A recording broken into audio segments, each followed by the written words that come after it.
আজ ছিল 17th November, রবিবার, যেদিন কথা হয়েছিল চার্চে 5টার সময় বিকেলে আমাদের বিয়ে হবে। যেহেতু আমার হাজব্যান্ড হিন্দু আর আমি খ্রিস্টান, দুজনের নিয়ম অনুযায়ী সব কিছু মিলিয়ে মিশিয়ে এটা হয়েছিল। তাই সকালবেলা ওদের বাড়ি থেকে আসছিল আমার আশীর্বাদের তথ্য আর গায়ে হলুদ।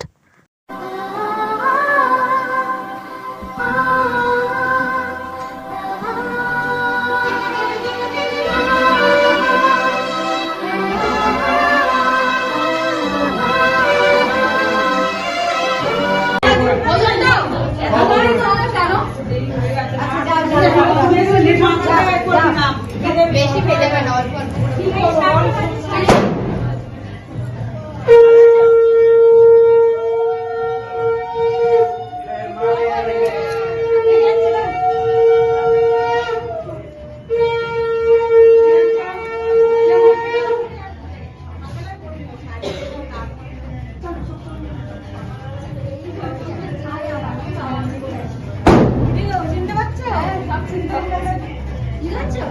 ভালো আছে তো? ভালো আছো? তিনজনে চেনা লোক সেই হবে ফোন করেছে।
আমার কাছে দাও, আমাকে দিলে দাও।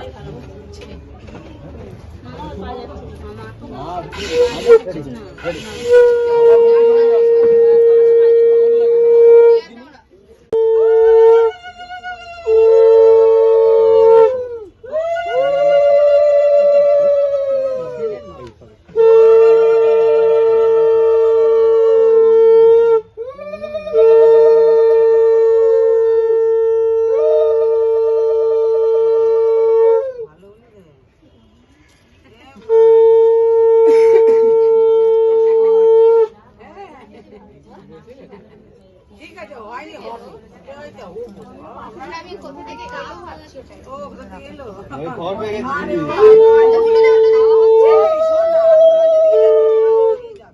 তুমি এসো আজ। ভালোবাসা তোমাকে পেতে চাই, ভালোবাসা তোমাকে পেতে চাই, চোখ যেন কিছু হয়ে যায়।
একটা নিয়ম, গায়ে হলুদের পর যেদিন বিয়ে হবে সেদিন নাকি সকালে কাউকে স্নান করাতে হয়, আর সেই স্নানের জলটা তুলে এনে প্রদীপ জেলে রাখতে হয়, আর সেটা নাকি 3 দিন থাকে, 3 দিন সেটাকে জাগিয়ে রাখতে হয়, মানে প্রদীপটা যেন জ্বালা থাকে।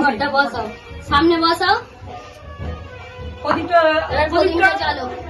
প্রদীপটা আগে ঘট, আগে ঘর সামনে, সামনে, হ্যাঁ হ্যাঁ, হ্যাঁ, তারপরে প্রদীপ, প্রদীপটা জ্বলে এবার দেয়। প্রদীপটা জ্বালো।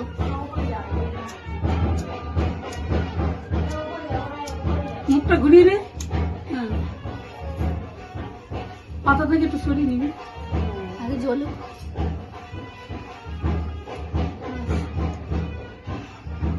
প্রদীপটা একটু সরিয়ে নে, হ্যাঁ, পাখা কিন্তু কেউ চালাবে না। না পাটা চালালে এখানে গড়ফড় করতে হ্যাঁ হ্যাঁ, ঘর করো। হ্যাঁ, দুজনে পাশাপাশি, কিন্তু ওখানে পাশাপাশি হবে না। তুমি করো আগে। আগে তুমি করো, রিক্তা দিয়াও করে না, বৌমা করে রিক্তা। বাস, এবার না, এবারে তুমি তোমার মতো স্নান করো না, ওর মতন এবারে বালা কর,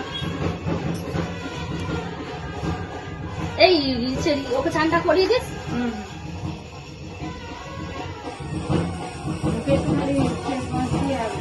ঠিকঠাক আছে তো? ঠিক আছে, সব ঠিক আছে। তুমি স্নান করো, তো এই ছিল বিয়ের আগের সমস্ত রিচুয়ালস। নভেম্বরের 17 তারিখ আমাদের ভালোবাসাটাকে পূর্ণতা পাওয়ালাম, সব বড়দের আশীর্বাদ আর ছোটদের ভালোবাসা নিয়ে।